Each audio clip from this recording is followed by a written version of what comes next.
Em, Sin embargo, la segunda lectura, bueno, ambas en realidad, vamos a tocarlas un poco en términos generales, a grosso modo.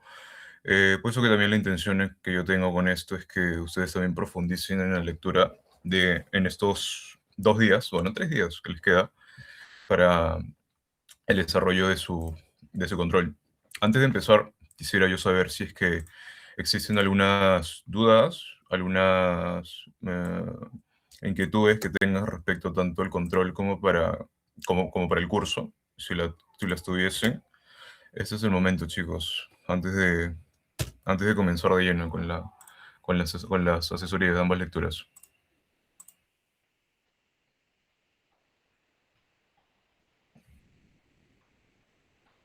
Tienen absolutamente claro cómo se va a desenvolver el desarrollo del control. Es completamente para desarrollar, no es nada para marcar. Son 4 preguntas, dos de cada lectura. Y la idea es que el doctor Fidel valora muchísimo que se explaye en el desarrollo de sus respuestas porque eso evidencia para él una solvencia y un dominio bastante importante del tema, de cada pregunta que se formula además. Por tanto, yo les recomiendo sí que además lleven una hoja aparte para que puedan complementar el desarrollo bueno, que tengan sobre cada una de las respuestas que vayan a desarrollar.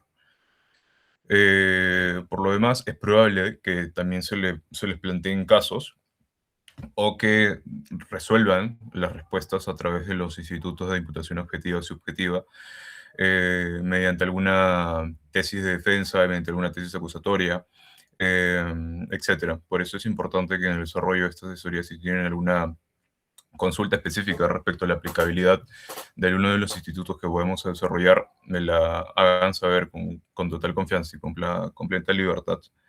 Eh, ya sin más, chicos, damos inicio pero con la primera de ellas, con la de imputación objetiva de FEJO. Recalco, si tienen alguna consulta, si tienen alguna duda respecto al desarrollo del control o del curso en general, háganla con total libertad, no se preocupen.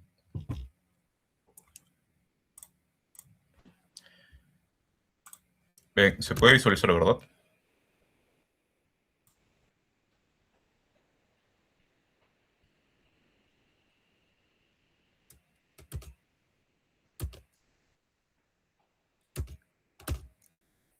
Bien, entiendo que sí.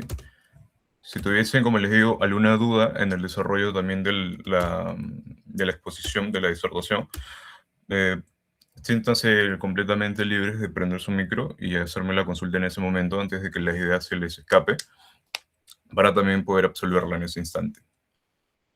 Bien, partamos de los delitos económicos como cuáles son los elementos que los caracterizan per se. Eso, de hecho, es una probable pregunta que se les formule. ¿Qué es lo que caracteriza a los delitos económicos frente a los delitos eh, tradicionales, ¿no? A los delitos de sangre, a los delitos en los cuales las reglas de imputación se ven mucho más marcadas, a diferencia de los delitos económicos, donde por la propia naturaleza compleja de el contexto criminógeno en el cual se desenvuelven, se tornan bastante difusas la aplicación de los institutos de imputación, tanto subjetiva o objetiva. En ese caso, en los delitos tradicionales, en los delitos de sangre, es muy común que el bien jurídico, en función del principio de lesividad previsto en el título preliminar del Código Penal, pues sea bastante marcado, ¿no? El, el delito de la vida contra el honor, bien contra el patrimonio a su vez, suele ser bastante patente en la afectación del bien jurídico que se violenta en la comisión u omisión de este tipo de injustos. Sin embargo, en los delitos económicos per se, lo usual también es que se tienda a hacer referencia al orden socioeconómico como el bien jurídico que se está violentando. Sin embargo, debe hacerse la precisión, y esto es lo que hace Feijóo además en esta lectura, de que el orden socioeconómico per se, en estricto senso, no es el que se ve afectado por el injusto que se desarrolla por el agente, sino eh, es el orden socioeconómico debe ser entendido como un ente suprarrector, el cual se puede ver diseminado y se puede ver fragmentado en intereses específicos, sobre los cuales esos intereses específicos que se ven violentados son precisamente los que el agente violenta con su comportamiento típico. No es el orden jurídico como concepto, como superconcepto de total, el cual se ve violentado, porque de lo contrario sería, y esto lo ejemplifica bastante bien, como si se atribuyese responsabilidad penal, digamos, a un ratero, eh, a una persona que, por ejemplo, que hurta un celular en la calle, por la inseguridad ciudadana en general. No se le puede, a su vez, haciendo esta analogía con el delincuente económico, atribuir toda la carga de la desestabilización del orden socioeconómico a una sola persona por un comportamiento individual que, si bien atenta en una pequeñísima medida y en cierta medida al orden socioeconómico, pues no es una integridad que pueda serle atribuida de modo pleno, sino solamente una contribución, una pequeña contribución que, si bien desestabiliza la norma mediante su comportamiento, bueno, el derecho penal reacciona estabilizando la norma mediante, pues, la imposición de una pena. Otro de los elementos que distingue bastante bien a los delitos económicos, y que de hecho Feijóo precisa que es el elemento distintivo característico de estos tipos penales en contextos de criminalidad económica, son los efectos inmateriales nocivos que generan precisamente estos delitos económicos. ¿A qué es lo que hace referencia con ello, con los efectos inmateriales nocivos? Que, en palabras de Feijóo, es precisamente el elemento que distingue a los delitos económicos de los delitos de pura sangre. Eh, los delitos económicos producen, como lo dije, en la afectación al bien jurídico general, el orden socioeconómico, esa estabilización del orden per se. Sin embargo, eh, una sola conducta, como ya lo ejemplifiqué en el punto previo, no es que transgrede en su totalidad al orden, sino es esa pequeña contribución la que termina generando esa lesividad al bien jurídico supraindividual. Si se lo quiere poner, bueno, en términos un poco más, bueno, belsenianos, si se quiere. Entonces, esa pequeña contribución que desestabiliza el orden jurídico per se es lo que se le es atribuido al agente. Por lo tanto, es esa pequeña contribución la que, si es que se reproduce en una suerte de efecto de reacción en cadena, hágase de cuenta, como si fuese un efecto dominó, eso es lo que en buena cuenta va a lesionar todo el orden jurídico per se. Y por tanto, esa reacción en cadena es la que se debe de prevenir mediante la criminalización de esas conductas. Y además que también, si es que no se reprime penalmente ese tipo de conductas, las cuales una sola, de forma individual, no es que generen per se una afectación integral, una afectación en su totalidad, sino es que la sola producción individual de este comportamiento pues puede dar lugar a la réplica de que muchas otras personas se vean en la necesidad de ejercitar la misma conducta injusta para poder competir contra quien realiza ese comportamiento injusto.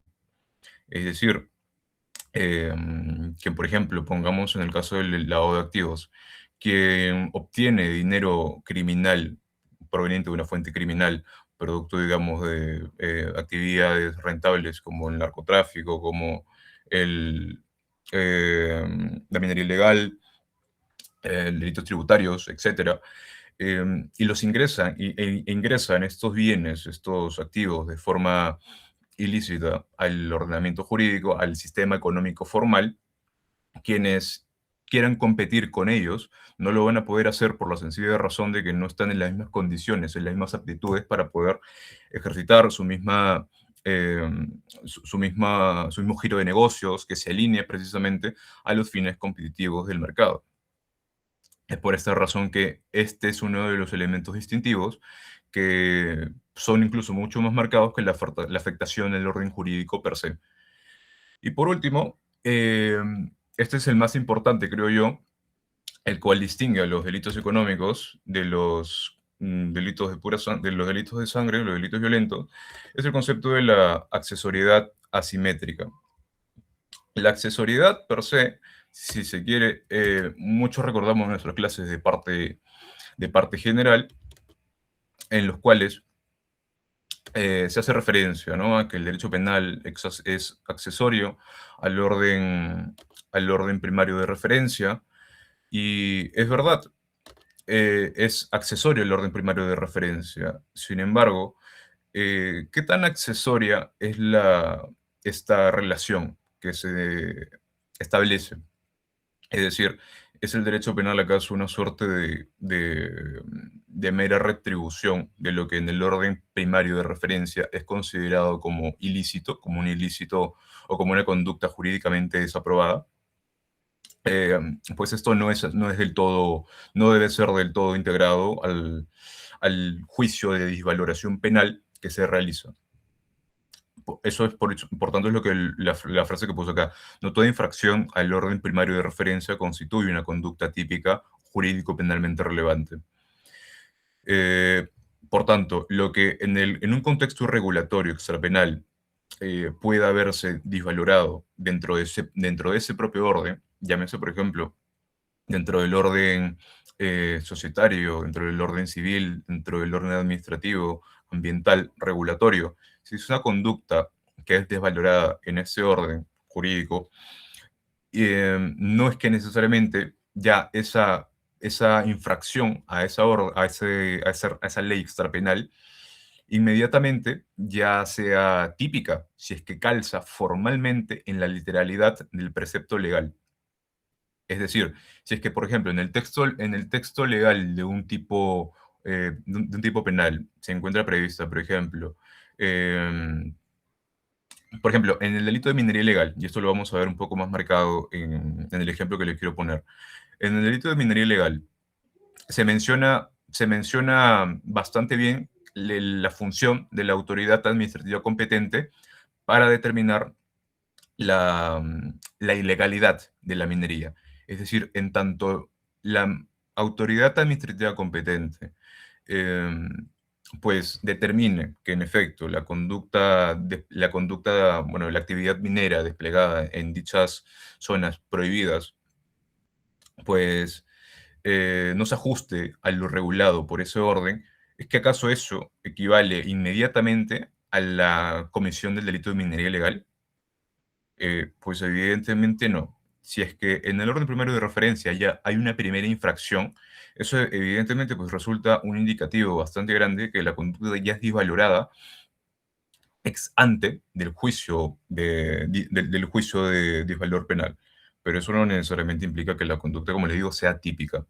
Por tanto, toda, no toda infracción al orden primario de referencia pues es inmediatamente típica.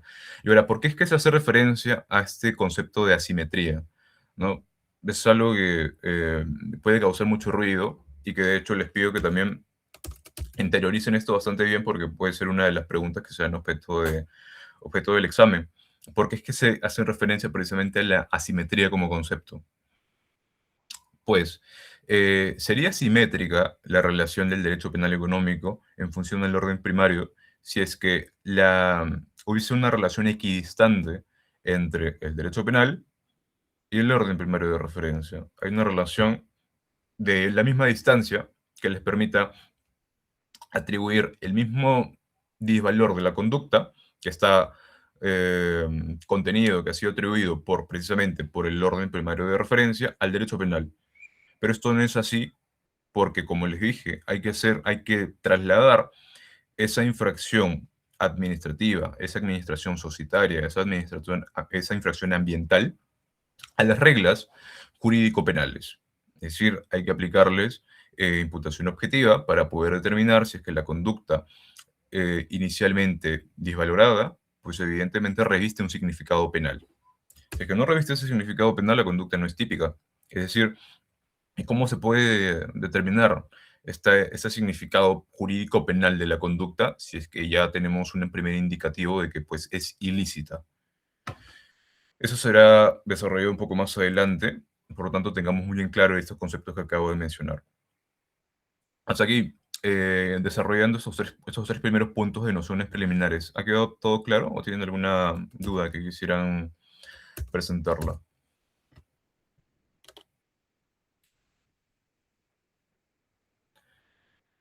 Todo claro. Perfecto. Todo claro. Gracias, Andrea. Te agradezco. Si tienes alguna pregunta, también hazla, ¿eh? Ya te he dicho. Hazla. Pasamos ahora al primero de los institutos de la imputación objetiva. Recordemos nuestras clases de parte general.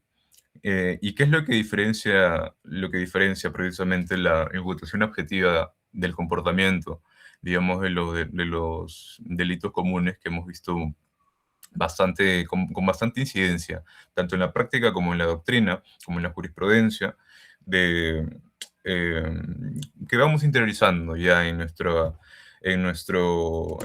praxis penal? Eso también es algo que quisiera que tomen pues muy en cuenta y que luego puedan concluirlo ustedes de forma autónoma. Yo no les quisiera decir porque a su vez probablemente se les esté alcanzando alguna de las respuestas que sean objeto de control. Así que no quiero todavía adelantar eso. El primero de los institutos de la imputación objetiva es precisamente el riesgo permitido. Sobre el riesgo permitido es que se van a instituir las demás los demás conceptos, los demás entes rectores que estructuran la imputación objetiva del comportamiento. Por tanto, rige en buena parte el, toda la imputación objetiva per se. ¿Qué es un riesgo permitido? ¿El riesgo permitido acaso es un concepto dogmático penal o es que atiende más bien a una ubicación sistémica que se encuentra al exterior del sistema de la teoría del delito? El riesgo permitido no es un concepto que se encuentra ubicado precisamente en el sistema de la teoría del delito, es decir, no encuentra un sitio en la tipicidad, en la antijuricidad, ni en la culpabilidad, bueno, ni mucho menos en la punibilidad, si se quiere extenderlo un poco más. El riesgo permitido es un concepto que se encuentra más bien integrado a la teoría del ilícito general. No es un concepto que sea per se penal. Esto es importante tenerlo en cuenta porque eh, si es que se quebranta el riesgo permitido desde, como les dije, desde una ley extrapenal, ese es un primer indicativo que la conducta puede ser jurídicamente desaprobada, pero no jurídico-penalmente desaprobada. Ahora, una conducta riesgosa puede ser desaprobada por el ordenamiento jurídico penal, ya no por el ilícito general, por razones cuantitativas o por razones cualitativas. Y este ya es un argumento que yo estoy integrando, eh, que ya es complementario a la lectura, pero igual lo quise meter para que lo integren a su desarrollo, el desarrollo de la respuesta que pueden dar, para que sea un poco más sólida. Por razones cuantitativas se refiere pues, a la poca probabilidad de lesión de la conducta al bien jurídico tutelado. En este caso, si bien puede ser el orden socioeconómico como bien jurídico superindividual, pues bien puede ser la correcta administración de las personas jurídicas, la hacienda pública, etcétera. Si es que hay una poca probabilidad de que esa conducta devenga en una lesión idónea o que esa conducta sea idónea a su vez para poder lesionar cuantitativamente hablando este bien jurídico o este objeto de protección penal, pues es una conducta que ya eh, ex ante pueda ser valorada como, como una conducta riesgosa para el ordenamiento jurídico penal. O a su vez también, pues, una conducta puede ser riesgosa por razones cualitativas, ¿no? Por la ausencia del desvalor penal a una conducta de lesividad probable. cuando ya hay esta ausencia del desvalor penal, que para el derecho penal no significa una afectación grave, porque si es que desde un inicio, desde nos damos con la sorpresa de que si bien hay un quebrantamiento, hay una infracción a esta ley extrapenal, eso no necesariamente implica que el derecho penal, para el derecho penal, sea esa conducta especialmente lesiva. Póngase, por ejemplo, en el supuesto de las, por ejemplo, de la falsificación, por ejemplo, de boletas o la emisión fraudulenta de boletas. Si es que, por ejemplo, si se genera algún perjuicio que sea ínfimo, pues eso no necesariamente se traduce en una afectación jurídico penalmente relevante, sino es que bien se puede desarrollar, bien se puede encontrar una solución precisamente en el derecho tributario, ¿no? En una sanción de corte administrativa tributaria. Y no necesariamente implica la intervención más lesiva del ordenamiento jurídico per se, con el cual es el derecho penal. Y ahora, no todo riesgo permitido es típico, pero sí toda conducta típica constituye la superación de un riesgo permitido. Aunque la conducta sea formalmente típica, pues ello no se traduce necesariamente a que sea penalmente relevante. Y es que bien como lo he mencionado, si una conducta es formalmente típica, si es que en la literalidad del tipo encaja, eso no necesariamente implica de que sea penalmente relevante.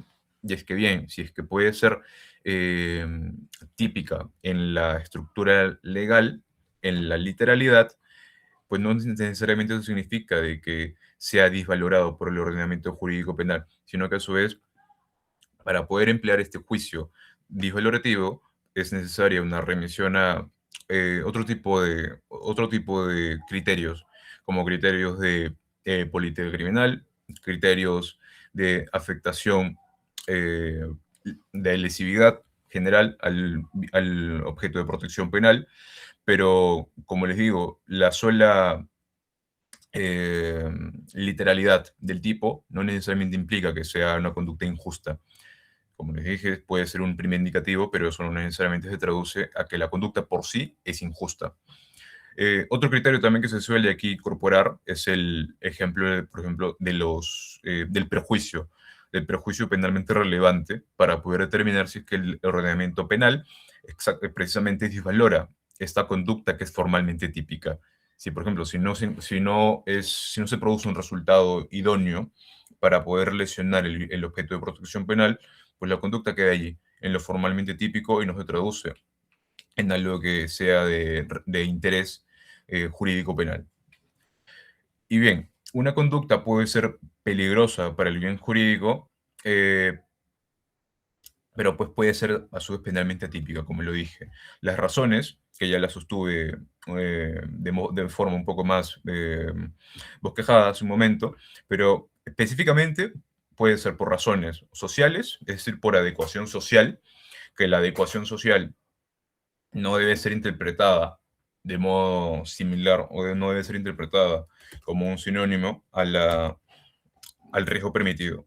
La adecuación social, la adecuación social, de hecho, es otro concepto que es más de corte constitucionario, que a su vez también puede determinar cuándo un riesgo puede ser permitido, cuándo puede ser tolerado por una sociedad específica desarrollada en un tiempo en concreto y que pues por la misma praxis nos damos con el producto de que esta conducta pues es socialmente tolerada y que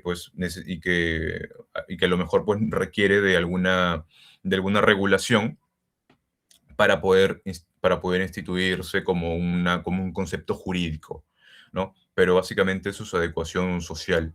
No es lo mismo el riesgo permitido que una adecuación social de la conducta, porque la adecuación social de la conducta, como les digo, es un concepto más de índole constitucionario que jurídico penal, pero que a su vez reviste una importancia también bastante preponderante para poder determinar cuándo que una conducta sobrepasa o no el riesgo permitido por el ordenamiento jurídico penal. Otro de los motivos por los cuales una conducta puede ser penalmente atípica es que si se crea este riesgo, eh, perdón, que el sujeto tiene que crear específicamente el riesgo que se materializa, que se concreta en el resultado. Y eso es algo que se ve con más desarrollo, con mayor solvencia en la imputación objetiva del resultado. Es decir, si el resultado no es producto de la concreción del riesgo típico, del riesgo penalmente desaprobado, que se ha producido a través del comportamiento por el agente, pues esto no puede ser específicamente una conducta típica, sino es una conducta estrictamente causal, que hay una suerte de atribución ontológica, una suerte de atribución naturalista, pero que no reviste mayor significado jurídico penal. Y por último, también tenemos que si el riesgo se crea, si se crea un riesgo o se evita, eh, pues tiene que tiene que ser no permitido, ¿no? Si se crea un riesgo que, no es, que sí está permitido, pues evidentemente es una conducta atípica. Pasamos ahora al otro de los institutos de la imputación objetiva, que se circunscribe a la imputación del ámbito de responsabilidad de terceros, el cual, como expresión más firme eh, de este instituto, tenemos a la imputación a la víctima. ¿Y cómo es que se desenvuelve la imputación a la víctima? La imputación a la víctima encuentra su fundamento en el principio de la autorresponsabilidad, principio que a su vez es consustancial a la idea de las competencias. Es decir, no toda creación de riesgo jurídico penalmente relevante, desaprobado, pues es necesariamente competente de quien produce ese riesgo jurídico penalmente desaprobado, sino que a su vez esta competencia, esta creación de riesgo eh, supone y sobreviene en una suerte de mapa en el cual es necesario para el derecho penal distinguir quién es competente de cada quien, tanto de la producción de riesgo como de la asunción de ese riesgo. En este caso, en el supuesto de la imputación a la víctima, Feijóo bien pone de manifiesto el consentimiento previo, pues como un supuesto de atipicidad. Para ello, esquematiza y ejemplifica bastante bien este presupuesto, el cual no le brinda mayor desarrollo porque pues, es enfático en ello, de que no es un instituto de imputación objetiva que pues tenga tanta repercusión como los otros, ¿no? Como el riesgo permitido, como eh, las conductas neutrales en supuestos de prohibición de regreso. La imputación a la víctima tiene un radio de acción un poco más limitado en ese sentido.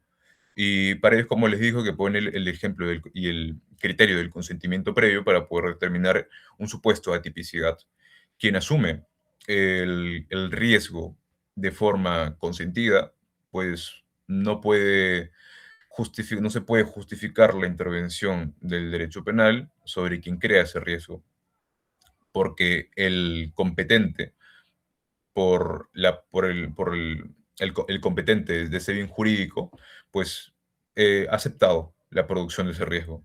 Y parece que pone, por ejemplo, como ejemplo, el caso de administración fraudulenta, de administración desleal, en los cuales, pues, si se toman riesgos en los negocios que sean de corte eh, que tengan un grado de intensidad bastante alto, pues ya lo está asumiendo como tal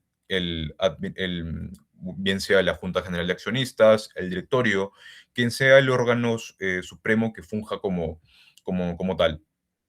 Si el administrador, si el gerente general pues despliega algunos negocios que sean bastante riesgosos para el desenvolvimiento de la empresa, pero que a su vez está sido asumida por el máximo órgano de gestión de la persona jurídica, pues estamos ante un consentimiento previo que es atípico precisamente por aplicabilidad de la imputación a la víctima.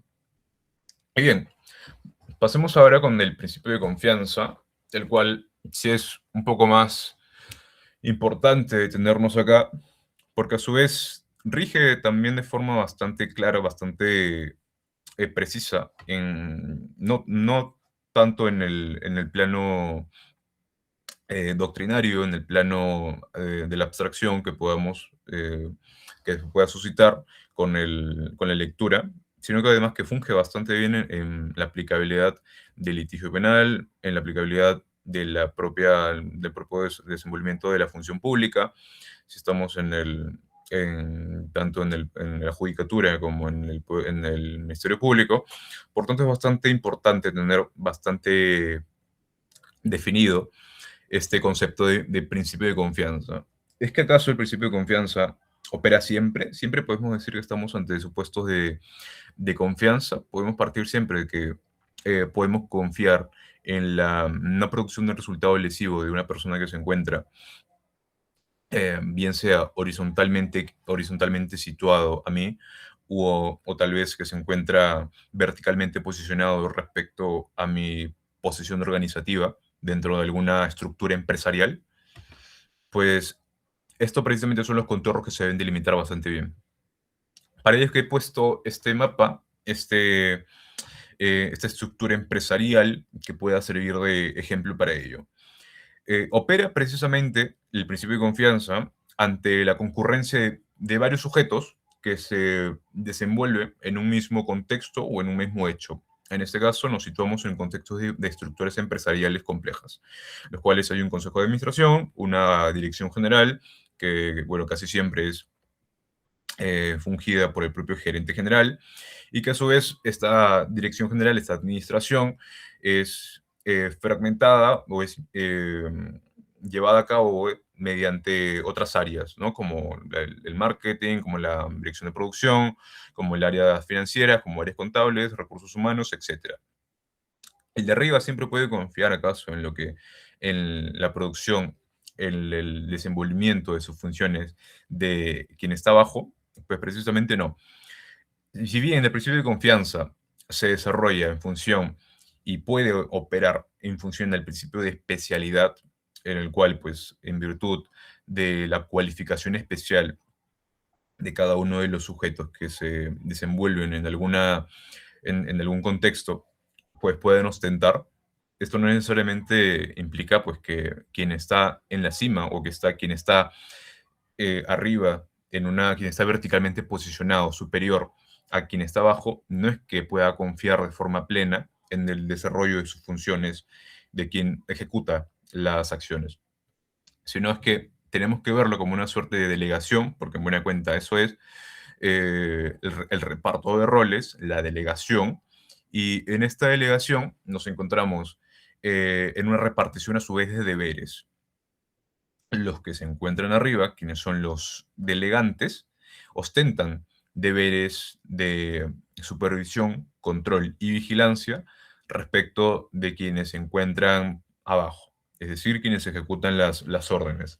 Quienes ejecutan las órdenes, los únicos deberes que tienen, pues son deberes negativos, es decir, deberes de no lesionar el bien jurídico o el objeto de protección penal.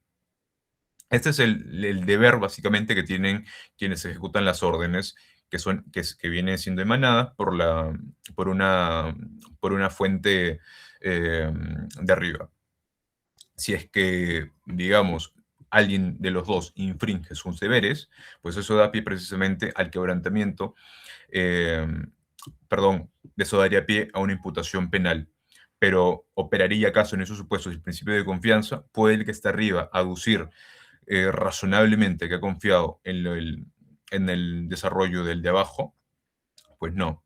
El principio de confianza sí opera en líneas verticales, pero solamente en líneas verticales de forma horizontal y hacia arriba, es decir, ascendente.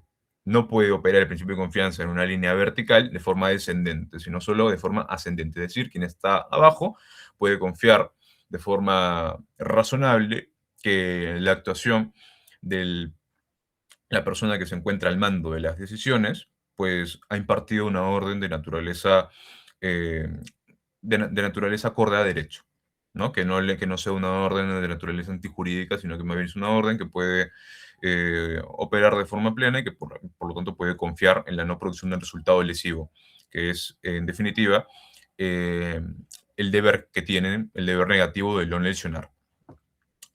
Bien, también opera en supuestos horizontales, ¿no? Es decir, acá en este caso, el director de marketing puede confiar razonablemente en que el director de producción pues va a ejecutar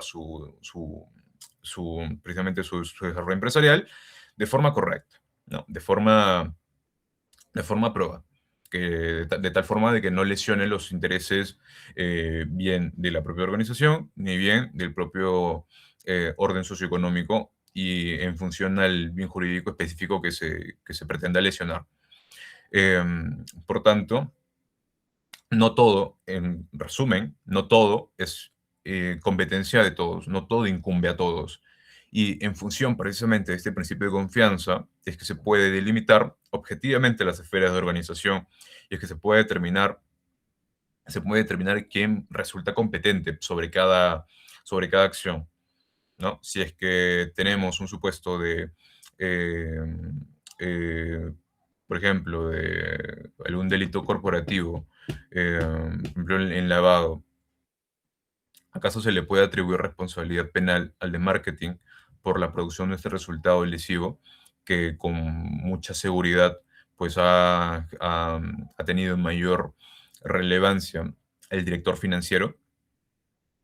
Pues evidentemente no, no todo es competente de todos. Quien sí está un poco más, quien sí ostenta una posición de garante general, pues es el director general y bueno, en este caso el consejo de administración, ¿no? Veámoslo todo como una suerte de esferas que cada una de las áreas desenvuelve y emana una suerte, irradia una suerte de riesgos que están contenidos por la esfera previa que le antecede, ¿no? Que en este caso, por ejemplo, si la dirección de producción despliega una suerte de riesgos, digamos, que expida, por ejemplo, residuos tóxicos, esta esfera de riesgos tiene que ser contenida por la macroesfera que la antecede, que en este caso es la dirección general. Y a su vez, esta dirección general está contenida en un consejo de administración. Estas esferas de organización que irradian precisamente riesgos empresariales rigen precisamente, se rigen y encuentran fundamento a través del principio de confianza, el cual, como les dije inicialmente, encuentra fundamento en el principio de especialidad. Ahora bien, pasemos ahora al otro de los institutos, de las conductas neutrales, y hasta este punto, habiendo ya explicitado el punto del principio de confianza, ¿ha quedado todo claro hasta acá? ¿O es que tienen alguna duda que quisieran formularlo antes de continuar con las conductas neutrales?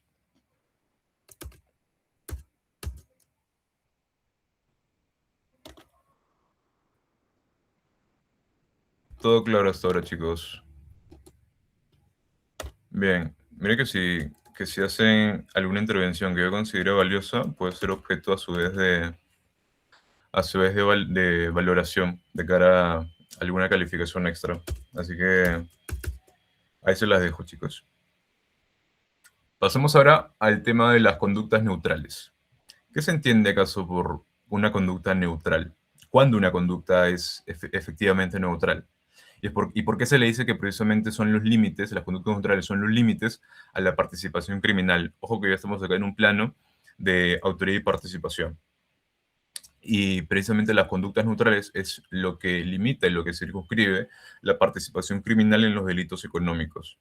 Y nuevamente, me he visto en la necesidad de poder ejemplificar esto a través de una estructura empresarial, ya un poco más individualizada, con el gerente general en la cabeza. Pongámonos, por ejemplo, en el supuesto de que, pues, un conductor profesional, mire, justo acá está, el chofer de una empresa. No quisiera poner yo el típico caso del taxista, porque este es un ejemplo que atañe pues, a otro contexto criminógeno, sino que más bien, mira, pongámonos acá en el supuesto del supuesto de un área de prevención o de asesoría legal, si se quiere, que de hecho el supuesto de asesoría legal o del abogado pues, que asume casos de honorarios maculados, pues, en casos de lavado de activos, también es una conducta neutral que puede ser objeto de análisis. Ya sería cuestión de esbozarla de una mejor manera. Ahora bien, quien está abajo de la cadena empresarial, puede confiar, puede siempre tener la plena certeza de que pues su conducta, de la conducta que desempeña en relación al marco socialmente estereotipado que la propia sociedad espera de él, que ese aporte a un hecho en concreto, pues que ese hecho, que esa contribución, que no sea instrumentalizada, puede confiar en que, en que ese aporte no sea instrumentalizado para la producción de un resultado criminal, de un hecho criminal.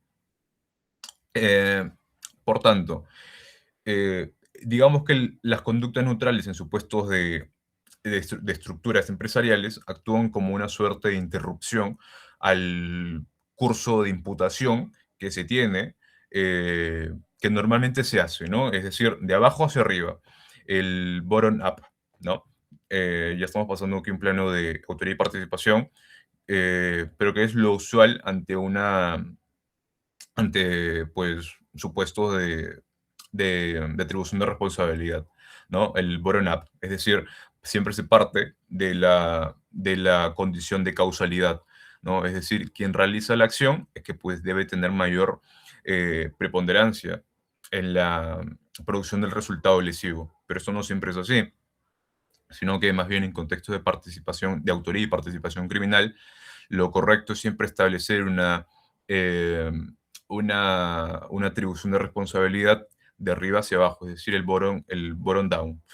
Y en esa suerte en esa cadena, en ese curso de atribuibilidad de responsabilidad penal, es que las conductas neutrales precisamente actúan como esa suerte de interrupción. Es decir, solo hasta acá puede operar el curso de atribuibilidad de responsabilidad penal porque esta persona ha desempeñado un rol social concreto en función a lo que la sociedad esperaría de él. Es decir, ha actuado como un asesor comercial, ha actuado como un asesor legal, como un asesor contable. Ha desempeñado su actuación conforme a derecho y conforme a lo que la sociedad espera de él. Por tanto, no es razonable atribuirle responsabilidad penal, porque no es coherente dogmáticamente hablando.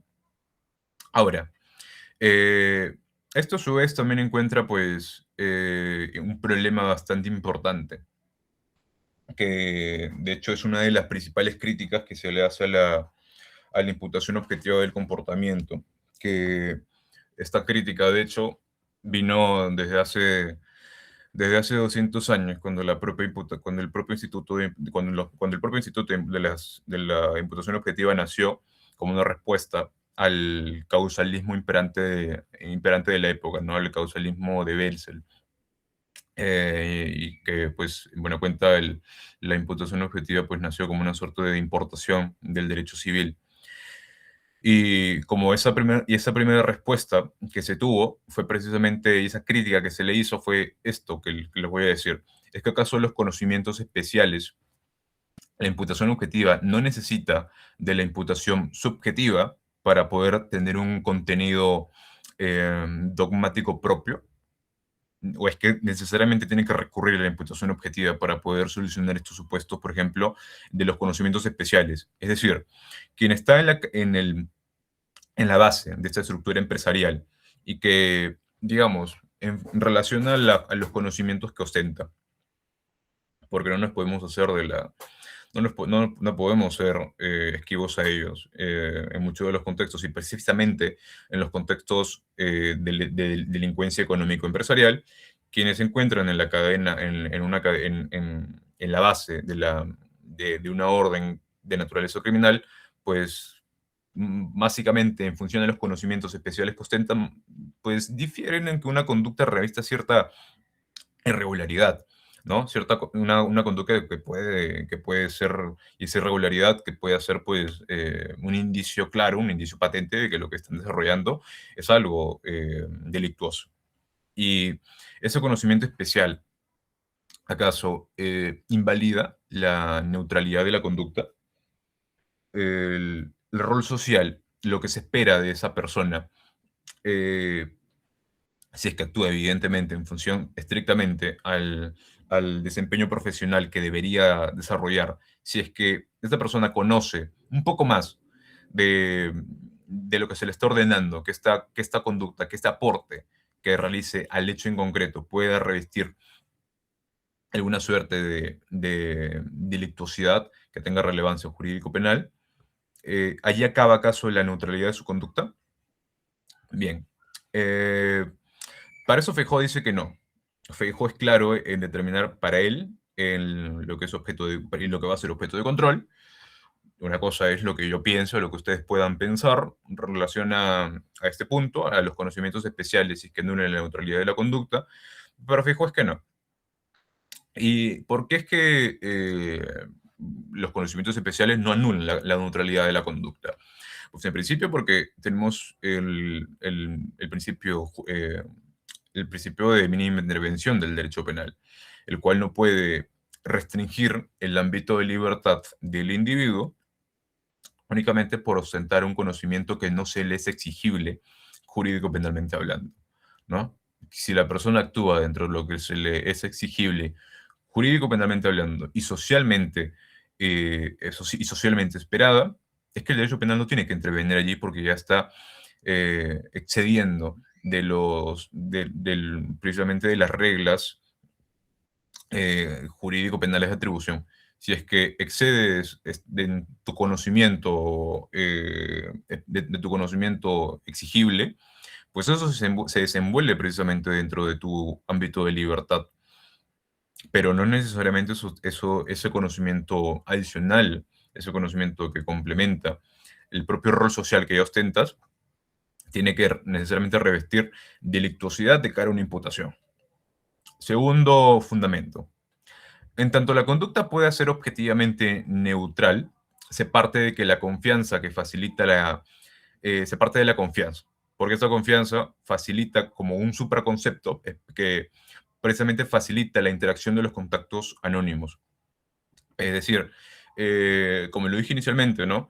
La persona de abajo tiene que confiar además de que su actuación, de que su contribución al hecho, pues no va a ser usado de forma, pues para fines criminales, ¿no? Y es que precisamente eso es lo que facilita los contactos anónimos en esta sociedad de riesgo. Y el tercero de los fundamentos, el cual a mí me parece el más preocupante, pero que de hecho es bastante referido por Feijóo en esta lectura, es el sentido económico propio, desvinculado de la comisión de un delito. Es decir, la justificación económica que se le da como una suerte de, a su vez, también justificación político-criminal que se le da a ciertos delitos económicos. Es decir, en tanto sea económicamente justificable la actuación, eh, la actuación que tú realizas como una persona que a su vez ostenta conocimientos especiales, si esos conocimientos especiales pues tienen alguna suerte de justificación económica, pues eso precisamente deviene en una atipicidad de la conducta porque aún te mantienes dentro de lo que la sociedad espera de ti y por tanto tu conducta continúa siendo neutral. Esto, como les digo, no es que sea un concepto que yo comparta plenamente, pero la justificación económica es uno de los superconceptos que son que están bastante instituidos en el desarrollo de Feijóo, en la producción de su dogmática sobre la imputación objetiva del comportamiento. Y bueno, objetos del control yo creo que es bastante importante tenerlo claro. Pasemos, con esto ya terminamos todo lo que es la imputación objetiva del comportamiento. Imputación objetiva del resultado también es trabajado, pero con menor solvencia, con menor desarrollo. Por tanto, no lo he considerado acá, pero ténganlo muy en cuenta a su vez para que puedan complementarlo ustedes con su lectura. Y que no es muy difícil, la verdad. El comportamiento, la imputación objetiva de resultado, si se realiza primero una imputación objetiva del comportamiento, precisamente sobre la conducta del sujeto, ahora pues se debe de realizar una conducta sobre ese resultado lesivo, ¿no? Se debe determinar claramente, se debe definir si es que este resultado producido sobrevino precisamente a raíz del riesgo jurídico penalmente desaprobado. Si es que no sobrevino esa conducta, ese resultado, pues no estamos ante una conducta típica. Estamos ante una conducta que es más bien tolerada por el derecho penal. Y también en supuestos de concurrencia de riesgos, ¿no? En supuestos donde se producen eh, varios, varios cursos causales, que cada curso causal, pues, ostenta e irradia un riesgo eh, que es inherente a su propio curso causal, pero si ese curso causal deriva precisamente en un resultado, eh, en un resultado que no es precisamente el lesivo, el que se tiene el que lesiona precisamente el objeto de protección penal, pues a su vez también esa es una conducta atípica. Bueno, ya no me he entrado un poco más en el desarrollo de esto, pero como les digo, complemente con su lectura. Hasta acá hemos terminado todo lo atingente a la imputación objetiva de esta lectura de fijo. Vuelvo a decir, ¿tienen alguna duda? ¿Quedó todo claro respecto a esta primera parte para ya poder pasar a la siguiente, de imputación subjetiva?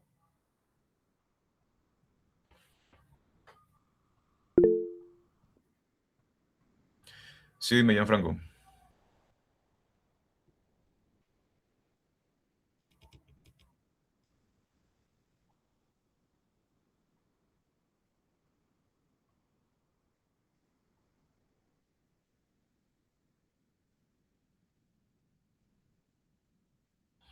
Ya, muchísimas gracias por tu pregunta, Gianfranco.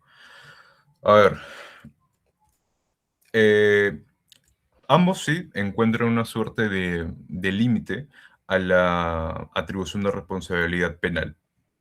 Sin embargo, el principio de confianza es lo que, como lo dije, delimita las esferas de organización que van a ser competentes a cada persona y a cada órgano de ejecución, a cada órgano de la persona jurídica, de la empresa. Sin el principio de confianza no se podrían, digamos, delimitar los contornos de estas esferas de organización de riesgo, porque precisamente por el principio de confianza es que se puede partir de que la especialidad, la cualificación especial de cada persona se encuentra sustentada y se encuentra a su vez soporte en un principio rector del derecho penal, en este caso que es la confianza misma, la confianza en la no producción de resultado lesivo en virtud de algo, ¿no? En este caso, ¿por qué es que que una persona debería confiar en que a través de una delegación de competencias no se va a producir un resultado lesivo para el objeto de protección penal o para el interés jurídicamente tutelado? eh, en este caso, se puede confiar que en la delegación que se realice en una estructura empresarial, pues no se va a producir porque hay una cualificación especial de cada sujeto. Pero esta cualificación especial de cada sujeto es, tiene unas reglas, ¿no? Es decir, no puedes confiar en que tu subordinado va a desempeñar de forma completamente limpia, pulcra, las funciones que se le son delegadas, ¿no? Para eso es que existen unos deberes residuales de control, supervisión y vigilancia. Si el delegante infringe estos controles, estos deberes, pues, le alcanza responsabilidad penal. Pues si los mantiene de forma diligente, pues no. En definitiva, el principio de confianza opera así y se desenvuelve e irradia un poco más, pero dentro del ámbito de la imputación objetiva, aún y si lo queremos ubicar sistemáticamente, aún dentro del tipo legal, dentro de la tipicidad. Ahora pasamos a las conductas neutrales, es decir, a la prohibición de regreso. Las conductas neutrales tienen una consustancialidad mucho más intensa con la autoría y participación, y que a su vez por eso es que siempre se le dice que las conductas neutrales son los límites a la participación criminal. Y se le dice participación y no autoría, porque encuentra un poco más de fundamento con la complicidad, ¿no? Es decir, si es que el aporte que yo hago eh, al hecho lesivo, al hecho típico, evidentemente el aporte que yo voy a hacer pues es menor, ¿no? No ostento una no me quiero poner roxiniano, pero un dominio del hecho mayor. No es, solamente lo quiero poner como una suerte de simplificación, no lo quiero trasladar a como una comisión personal. Si me quiero poner roxiniano, digamos que quien ejecuta el aporte tiene un dominio del hecho superior o, digamos, es organizativamente competente en un menor grado que quien imparte la orden antijurídica. Por lo tanto, es de esperar que el aporte que yo hago al hecho lesivo no reviste una importancia mucho mayor, ¿no? Y por tanto pueda serme imputado una suerte de complicidad. Pero para que esa complicidad no me alcance al aporte que yo hago como una persona que actúa dentro de lo que la sociedad espera de mí, tengo que desenvolver mi actuación conforme a una neutralidad de la conducta. Y para que la neutralidad de esa conducta sea válido, tiene que operar precisamente la estereotipación de ese rol que desenvuelvo. Que es decir, si desarrollo simplemente el rol de asesor financiero, pues que la prestación de esa asesoría se desenvuelve específicamente dentro de lo estrictamente financiero. No me puedo yo extralimitar a mis funciones eh, pues a conocimientos que no se me son, eh, que no se me son esperados socialmente, y otro, pues que son más bien naturaleza criminal, ¿no? Por tanto, en tanto mi conducta se mueva dentro de lo que es neutral, ese aporte que yo haga al hecho delictivo no me puede alcanzar dentro de una suerte de atribución, de imputación a suerte de complicidad primaria. Y por tanto, se puede decir que la conducta neutral la conducta neutral per se, como una suerte de prohibición de regreso, y que se entienda además como la interrupción del curso de atribución de responsabilidad, encuentra un poco más de fundamento en la participación criminal. Y a diferencia, pues como lo dije, del principio de confianza, eh, permite el reparto de funciones, ¿no? La delimitación objetiva de las esferas de organización que se les van a ser imputadas a cada uno y que se espera pues de que todos en una empresa pueden desarrollar de forma armónica sus funciones sobre la base del principio de confianza correctamente estructurado.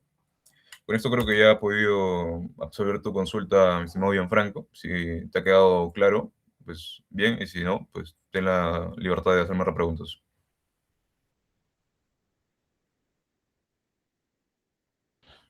Ok, ok, seguimos entonces.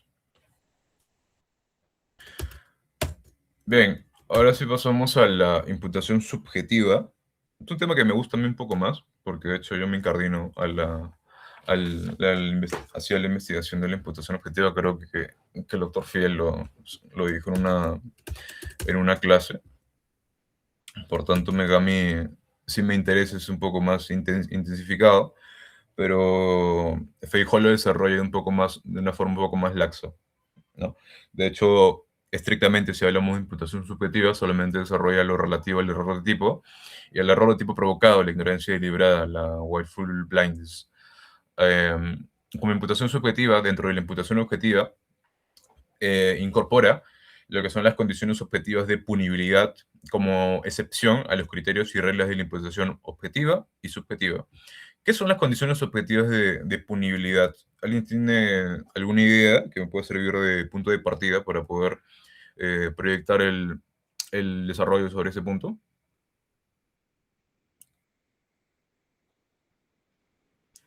Es decir, estamos ya sobre un criterio de punibilidad que naturalmente pues pueda eh, desbordar los criterios de la teoría del delito en sí, ¿no? De la tipicidad, de antijuricidad y de culpabilidad.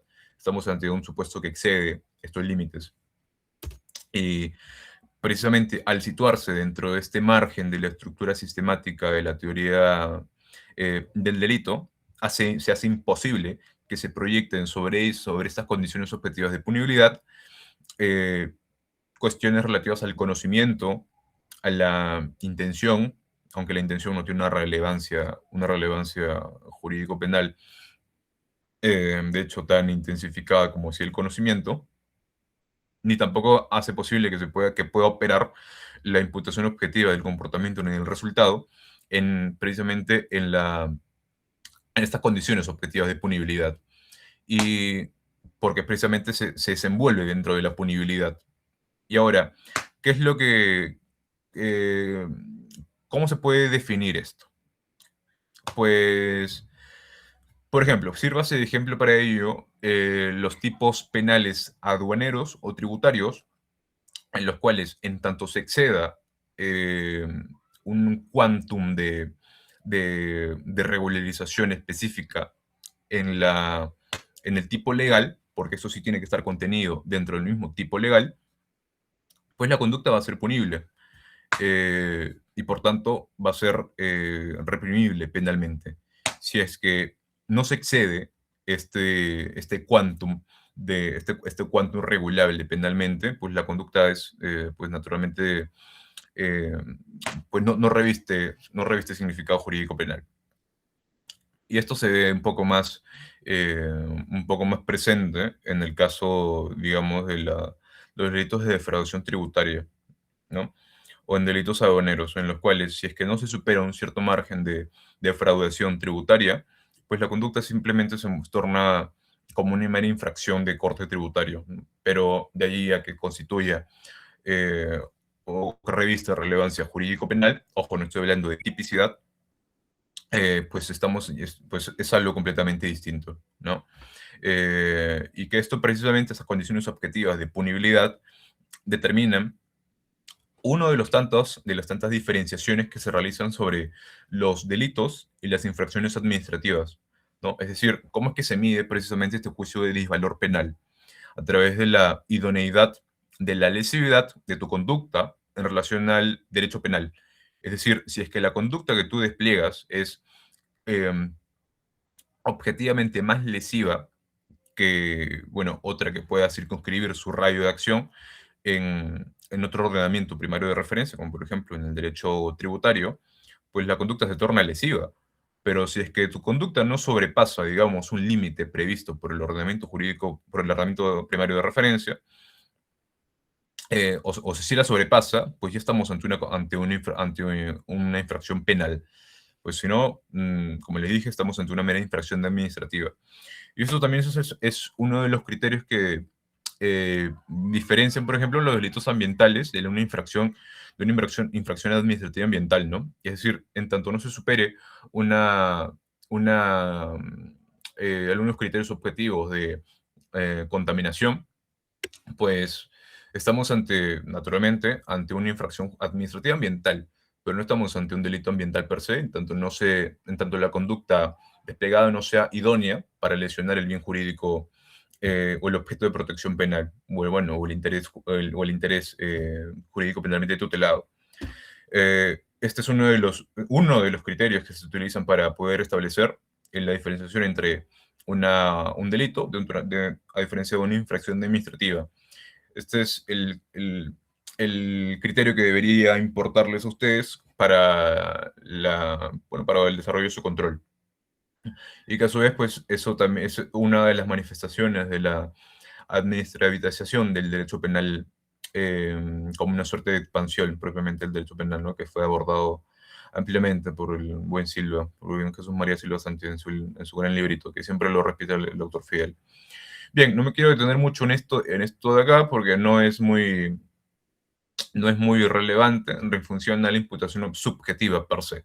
No es que más bien delimitan otros contornos, pero que a su vez también son bien mencionados por Feijóo en esta lectura y que las ubica de modo bastante curioso dentro de la imputación subjetiva. Lo que a mí más me importa es el error de tipo. El error de tipo se encuentra regulado por el artículo 14 de nuestro Código Penal.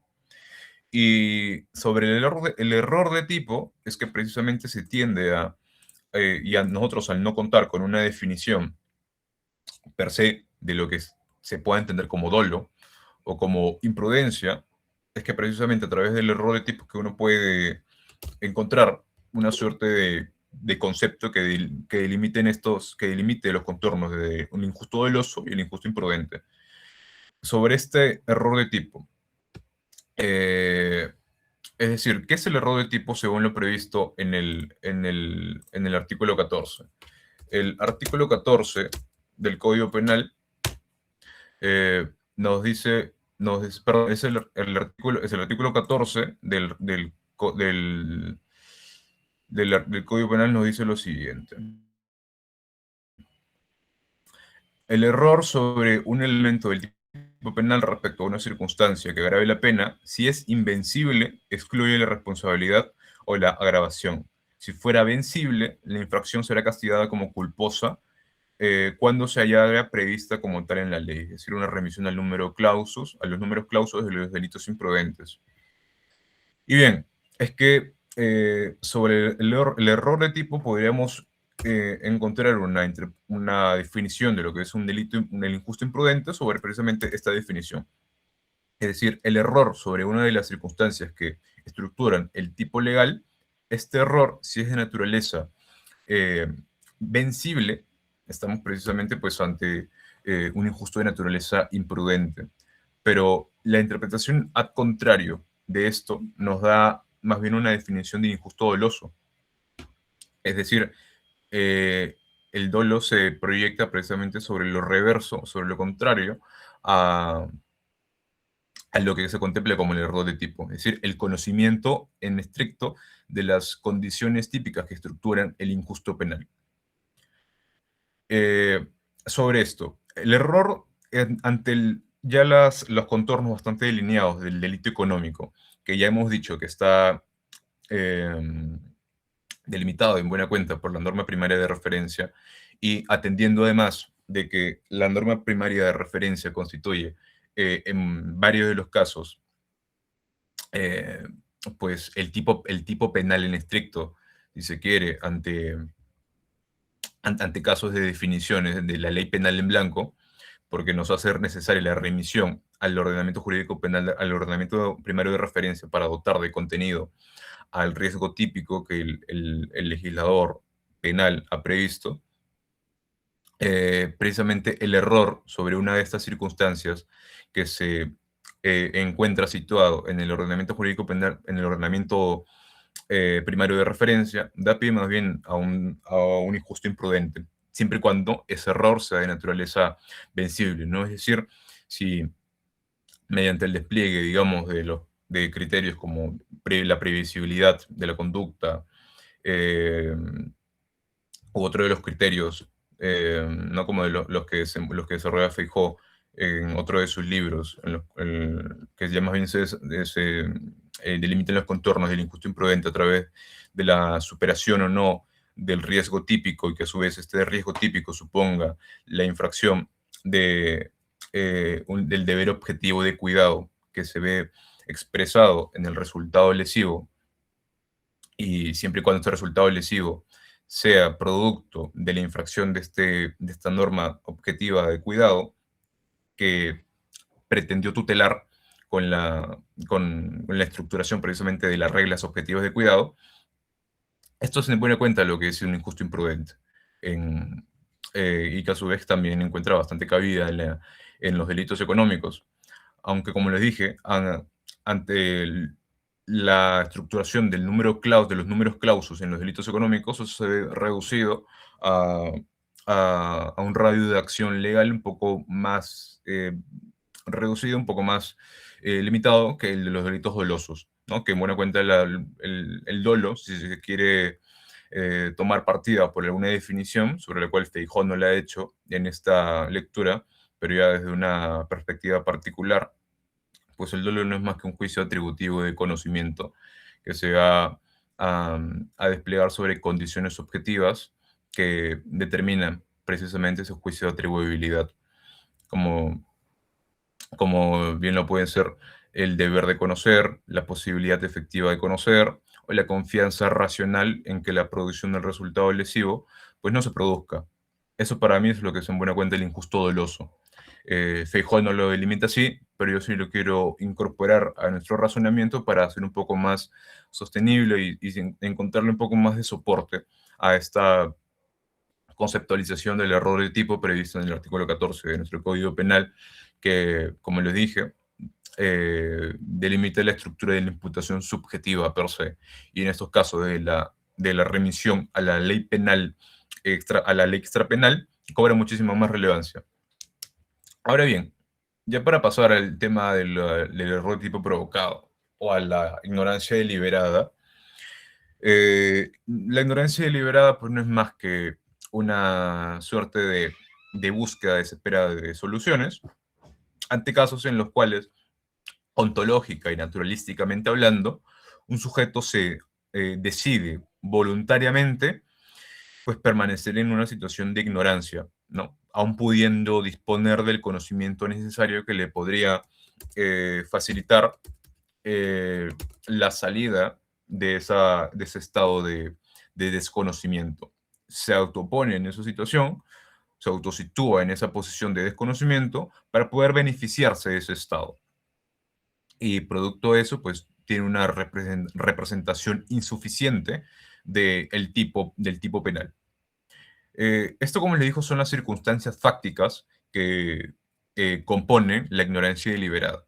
Sin embargo, eh, ya ha sido completamente desarrollada por la doctrina española, sobre todo el profesor Ragués, el mismo Feijó en otro de sus libros, en otro de sus artículos, perdón, pues que la ignorancia deliberada tiene un nulo potencial práctico en nuestra tradición europeo continental, ¿no? Que pues es bebedera de la tradición de romano-germánica. Eh, y que bueno, esto va a encontrar un poco más de sentido, y se lo quiero explicar en la otra de las lecturas que tenemos, la lectura de la americanización del derecho penal económico, precisamente de nuestro profesor, del doctor Fidel. Eh, y que, bueno, la ignorancia deliberada, como la willful blindness, bueno, opera ante estas circunstancias fácticas, ¿no? En las cuales el dolo, concebido como tal, como una suerte de conocimiento y voluntad, pues no puede responder a este tipo de preguntas, ¿no? Es decir, ¿cómo es que se pueden responder estos casos con la tripartición de dolo que se tiene originariamente, bueno, que se fragmentó de esa manera, pues solamente con fines metodológicos, ¿no? Pero de ahí a que tengan una justificación coherente con la dogmática positiva, pues no la tiene, porque como lo acabamos de ver, la definición per se, en estricto sensu, del injusto doloso, parte sobre la base del artículo 14 del Código Penal si queremos hacer una definición ad contrario, de una definición positiva de lo que es el dolo, eh, el dolo como un elemento normativo, ¿no? No estamos hablando de un dolo como un estado mental, que sí es un estado, por el contrario, sí es un estado mental, la ignorancia deliberada, que de hecho el propio sistema el propio sistema penal anglosajón lo concibe como tal dentro de su estructura, dentro de una estructura mental, y que precisamente encuentra cabida en la mens rea. Siempre lo dice el doctor Fidel en sus clases, precisamente de que la ignorancia, perdón, de que el sistema penal anglosajón es bipartito, ¿no? Es decir, se encuentra estructurado sobre la base de la mens rea y sobre la base de la actus rea. Si se quiere ejemplificar eso un poco más, la actus rea pues vendría a ser la imputación objetiva, ¿no? Si se le quiere hacer una suerte de símil, pero no es que sea no es que sea equiparable a ello per se, sino que se puede atribuir una suerte de similitud. Y por el contrario, en la mens rea sí son los estados mentales. Y los estados mentales, tal como lo concibe el derecho penal anglosajón, bueno, se encuentran definidos por otro tipo de conceptos, ¿no? Como la intención, ¿no? La intention, el conocimiento, el knowledge, la propia ignorancia deliberada, y que a su vez estos son fragmentados por el propio desarrollo del derecho penal anglosajón. La propia intención se limita a intención directa, ¿no? O intención oblicua.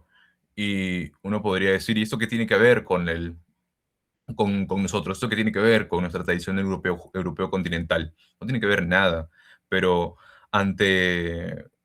precisamente ante la producción de este fenómeno de la americanización del proceso penal, que se puede entender esto un poco más.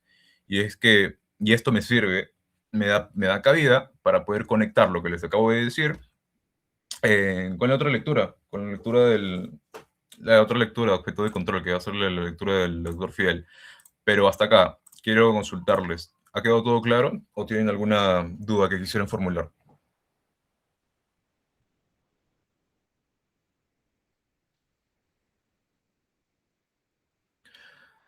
todo claro, chicos?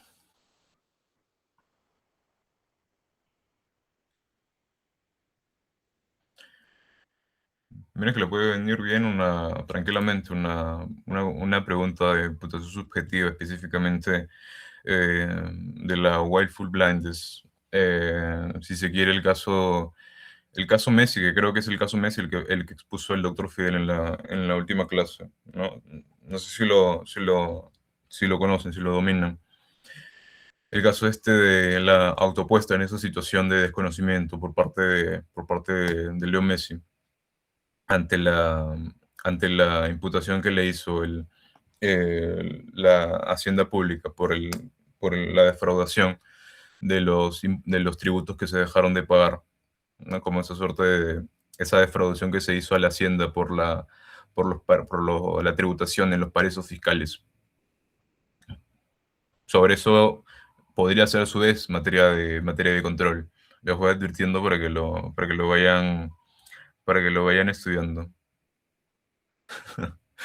Pero por eso les digo, pregúntense que tienen dudas sobre eso, porque puede que sea objeto de control y que se les pida un desarrollo sobre esos fundamentos de hecho y derecho y cómo se podría solventar dicho caso a través de nuestras reglas de imputación que operan en nuestra tradición europeo continental, ¿no? Y que no necesariamente tenga que importar una, una solución insuficiente e incoherente, ¿no? De otros ordenamientos, de otras tradiciones europeas, de otras tradiciones jurídicas.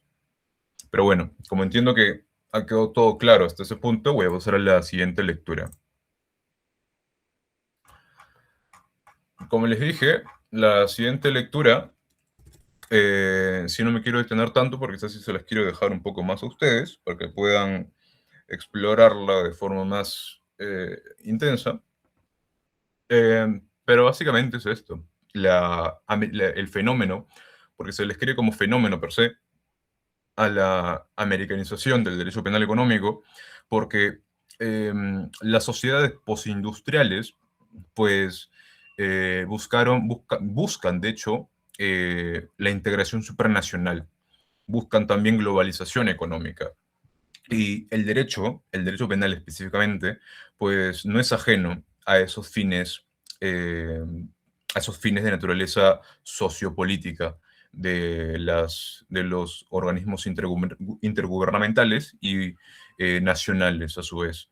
Y el derecho penal como eh, precisamente como carta de prestación de la sociedad, como bien siempre lo destaca Jacobs en su Sociedad, Norma y Persona, pues tiene que ser coherente con con esa, con este postulado que les acabo de decir. Eh, no me quiero detener tanto en ello, porque quiero pasar un poco más a la expresión, a la americanización del derecho penal económico como una expresión del lavado de activos.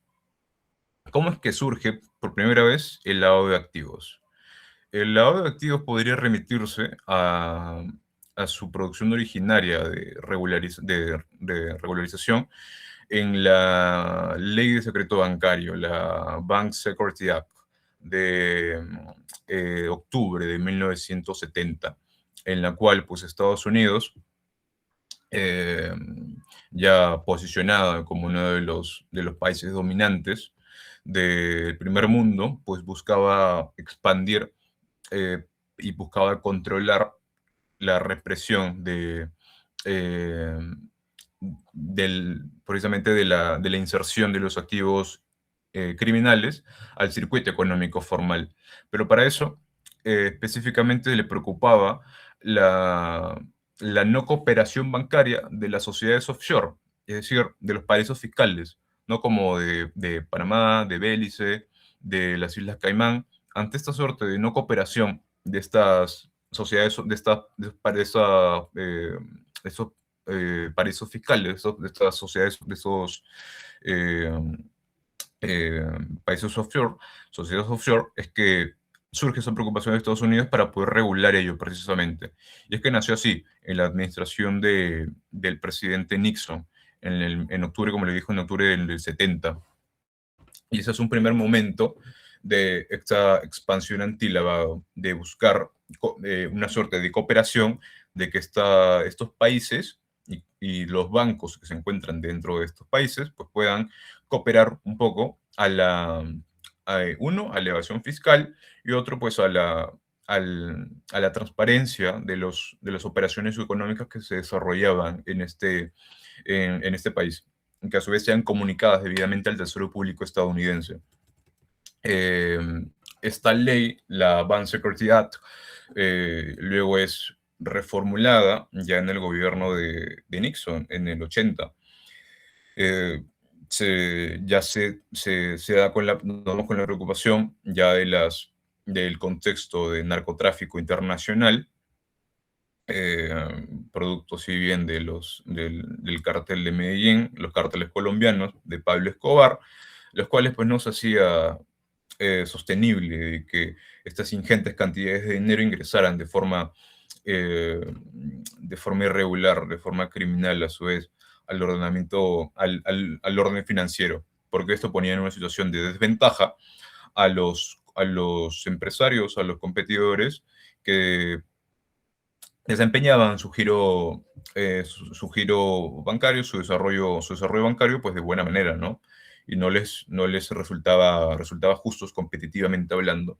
Por tanto, Estados Unidos se vio la necesidad de, en un primer momento, pues, implementar una normativa antilavado, que fue elaborada en octubre del 84 y que alcanzó su pico más alto en la positivización de una ley en específico que es la ley primigenia, que por primera vez se reprime el lavado en el mundo, en octubre de 1986, que se denominó la Money Laundering Control Act, que fue promulgada precisamente en la gestión de Reagan, de Ronald Reagan.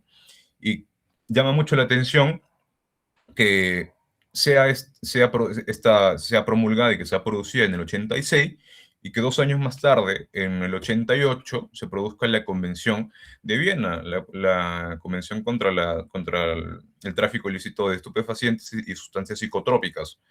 Y se produce la Convención de Viena para obligar a los Estados partes a reprimir precisamente cualquier conducta que sea consustancial a este tipo de actividades delictivas, ¿no? Al tráfico ilícito de estupefacientes o sustancias psicotrópicas. Pero ya se tenía previamente, como les dije, el desarrollo legislativo criminal de Estados Unidos a través de su Money Laundering Control Act en el 86, es decir, 2 años antes. Y como se produjo de forma anticipada esta positivización de la represión antilavado, es que Estados Unidos cobra un rol preponderante en la Convención de Viena y obliga a que los estados parte de esta convención pues incorporen y armonicen a sus ordenamientos jurídico penal precisamente ya una regulación establecida en el 86 por la Money Laundering Control Act. Entonces, al verse obligados al establecer y al armonizar a sus ordenamientos jurídicos un sistema de represión penal que ha sido establecido y que ha sido producido en un ordenamiento jurídico y una tradición completamente distinta a la de muchas, como lo es el derecho penal anglosajón. Y si nos ponemos en comparativa, nuestra tradición europea continental dista mucho precisamente de este tipo de esa tradición. La tradición europea continental se ve influenciada mucho más por reglas de imputación que son mucho más garantistas, que tienen unos criterios de imputación mucho más rígidos, unas garantías jurídico-criminales, unas garantías jurídico-penales que son mucho más marcadas, que son mucho más fuertes, pero que a su vez, precisamente por el fuerte influjo de Estados Unidos, bueno, de América, si se le quiere decir, en la positivización de los mecanismos antilavado en cada país, en cada nación, es que a su vez nos vimos en la necesidad de importar todo lo que estaba ya establecido, estaba instituido en una legislación, ¿no? Que en este caso es la Money Laundering Control Act, que se diseminó a todos los países a través de la Convención de Viena y que luego fue ratificada por la Convención de Palermo y por la Convención de Palermo en el 2000 y por la Convención de Mérida en el 2003. Como producto luego de esta ratificación, es que luego Perú incorpora en el 91 en su Código Penal, por primera vez, el lavado de activos. Luego fue ratificada luego fue positivizado en la 27765, luego por el decreto legislativo 1106. Pero más o menos este es el íter que sigue y que arrastra una tradición ajena a la nuestra, lo cual es la tradición anglosajona, una tradición de corte más jurisprudencialista que produce su derecho a raíz de los casos. De hecho, si uno se eh, pone a leerse eh, las reglas de imputaciones británicas y de Estados Unidos, uno se da con la sorpresa de que es bastante casuista en relación a la estructura de sus reglas de imputación. Y esto es precisamente de las características más marcadas de este fenómeno, ¿no? De la americanización del derecho penal económico y el lavado de activos como la expresión más grande de este fenómeno. Y bien, como característica de este fenómeno, y que va a ser, y puede que sea materia de control, y yo les recomiendo mucho que lo tengan claro, es uno, la amplitud. Eh, ¿A qué me refiero con de, la amplitud del derecho penal económico? ¿Saben más o menos cuántos verbos rectores, cuántas conductas típicas reprime el 1106? ¿Se acuerdan de eso? ¿Cuántas conductas típicas están contenidas en el artículo 1, 2 y 3 del decreto legislativo 1106? Tenemos más de 15 conductas típicas que son reprimidas como una suerte de lavado. Ante esta amplitud eh, legislativa, pues evidentemente tenemos aquí una característica, la amplitud. Y la amplitud no es solo una de ellas. Tenemos a su vez la característica de que el derecho penal económico, como expresión de la americanización, es de corte casuista. Es decir, predominantemente se encuentra su constante ratificación y su constante revalidación a través del casuismo, de la naturaleza jurisprudencialista de la, eh, de la propia producción jurisprudencialista que puede realizar la Corte Suprema en relación al lavado. Otra de las manifestaciones de este fenómeno puede verse marcado por el defecto en la técnica legislativa. ¿A qué me refiero con esto? Eh, pues con defectos en la técnica legislativa. Normalmente, nuestra tradición jurídico europeo continental, eh, pues persigue la lesividad contra el bien jurídico o contra el objeto de protección penal, o bien contra un peligro concreto que sea altamente, que la producción y que la concreción de este pues sea altamente probable y que devenga en una lesividad idónea contra el bien jurídico tutelado. Sin embargo, hay supuestos en los que el propio legislador ha previsto como una suerte de tipificación a través de los delitos de peligro abstracto. Es decir, que la propia producción del peligro típico no es no implica necesariamente un peligro latente, un peligro palpable para el bien jurídico en concreto, sino que es un peligro abstracto y que uno lo puede interpretar a su vez como, como un defecto en la técnica legislativa, pues, pero no es así, sino que más bien es encuentra este fundamento a través de esto que les vengo diciendo, de esa expresión del derecho penal económico, eh, y que encuentra cabida en la positivización de estas conductas. Ahora bien, otra de las características que también me gustaría mencionar es la relativización de los principios, eh, relativización de las reglas de imputación y la flexibilización de los principios jurídicos penales, de los principios como el principio de legalidad, principio de mínima intervención, principio de fragmentariedad, de subsidiariedad, ese tipo de principios, ¿no? Principios de corte, los principios rectores de nuestro sistema penal se tienen que ver relativizados precisamente para con fines político-criminales, pues encontrar cabida dentro de nuestra tradición a una tradición que es totalmente ajena a la nuestra, ¿no? Es decir, la que es de corte anglosajón. Entonces, antes tenemos que relativizar estos principios para poder ah, encontrar cierta cabida a ello. Y, Gianfranco, ¿quieres hablar? Dime. Te escucho, te escucho. Adelante.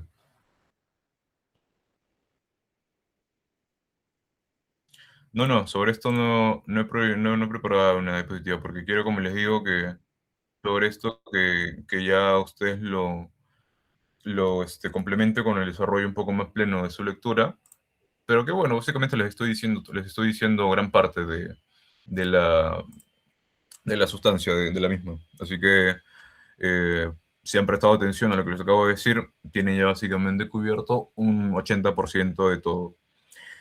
Y básicamente es ello. Y ahora, si queremos conectar lo último que les dije de la lectura de Feijóo, de la Willful Blindness, porque es un tema que a mí me fascina, la verdad, la Willful Blindness, y que muchas personas quieren encontrar algún fundamento, algún sentido dentro de nuestra propia tradición europeo continental, pero se topan y se chocan con la realidad de que no tiene ningún sentido y que quieren encontrar soluciones en el propio, en la propia tradición europeo continental, en el propio common law, pero no se puede, porque el lavado, y específicamente la willful blindness, aplicado a supuestos de lavado, que es uno de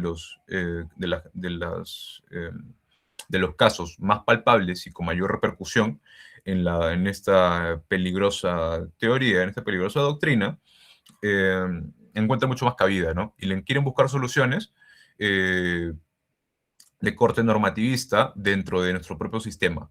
Pero como les dije, se topan y se chocan con la realidad y que muchas personas de hecho ignoran este arrastre histórico que es importantísimo tener para poder remitirnos siempre a la fuente primaria que pueda servirnos de marco de referencia para poder establecer una investigación mucho más rígida y una investigación mucho más eh, idónea sobre el objeto de nuestro interés. Específicamente en la Willful Blindness, eh, precisamente sí, en el derecho penal británico y estadounidense, sí se puede solucionar ese tipo de cuestiones allá, pero acá no.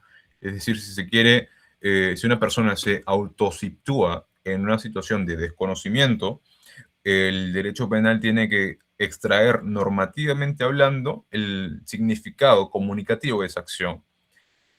¿Cómo puedes atribuirle un significado normativo a esta autopuesta en esa situación de desconocimiento?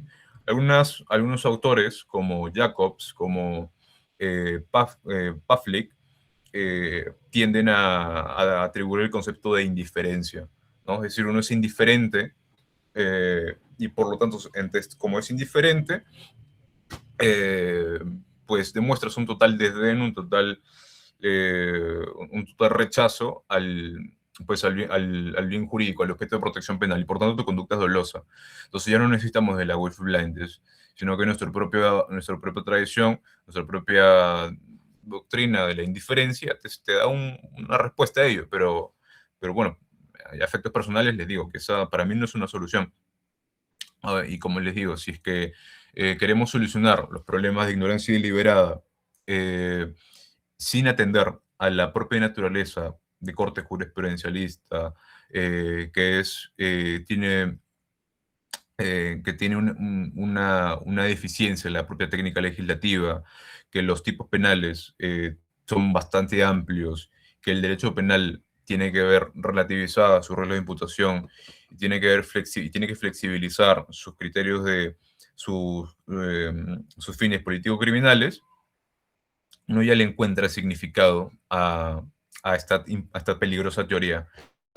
Y que bueno, que espero que sea un poco más de desarrollo en sus respuestas. Y si las veo, pues si veo esta argumentación, pues créeme que me va a gustar, que puede ser bien valorado, no sé. Con esto ya cierro, chicos. Nuevamente, si tienen alguna consulta sobre todo lo que he hablado en esta más de hora y media, creo, háganla ahora, porque ya después mañana, pasado y el mismo miércoles, con mucha probabilidad no la pueda absolver porque, o si puedo, pues genial, ¿no? Pero siempre el tiempo nos consume y bueno, quisiera yo absolver cualquier consulta ahora mismo. Si no la tienen, entenderé que ha quedado todo claro por hoy.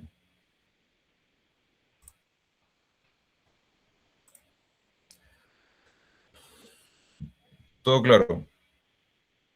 Perfecto, chicos. Eso sí, entonces todo de mi parte. Les deseo el mayor de los éxitos en su examen, en su control, el día miércoles. Lleguen temprano, que mientras más tarde lleguen, menos tiempo les daremos, menos tiempo tendrán para el desarrollo con amplitud. Ya les digo, con amplitud. Luego no nos vayan a hacer una nimiedad de desarrollo que luego eh, va a pueda significar, a lo mejor, no sé, o depende también de la consistencia de esos argumentos, no sé, pero igual se los digo, se los doy como una suerte de recomendación únicamente. Hasta aquí corto, chicos. Eh, Buenas noches y nuevamente el mejor de los suertes y muchos parabienes para su control del miércoles. Chau, chau.